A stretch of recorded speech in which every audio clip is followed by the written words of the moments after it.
when I started really doing the work with anger, what I realized is it's multiple factors that kind of contribute to it, and it all piles up.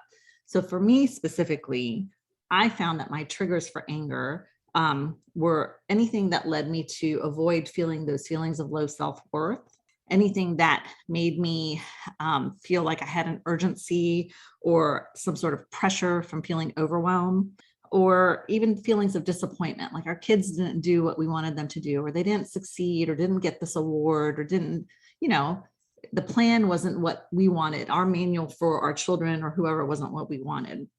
So these three areas specifically for me, feeling disappointment, feeling, sense of urgency with time, and feeling feelings of low self-worth, in order to avoid having to feel them, I typically showed up angry instead. And so that kind of brings me to my first point, is that typically our anger reactions are reactions that we have to avoid feeling some other negative feeling because it feels better.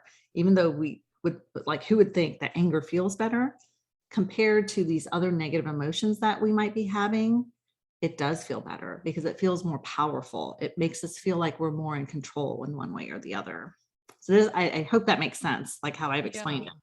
Yeah, I think I can relate because I used to blame my husband, my kids, right? And I look for their, like, I consider shortcomings or things that they didn't do as they promised, or they didn't do as well as, like, they were not meeting my expectations. Then I would get upset. Right. And until I realized, actually, because I was not totally happy with myself. Right. And it's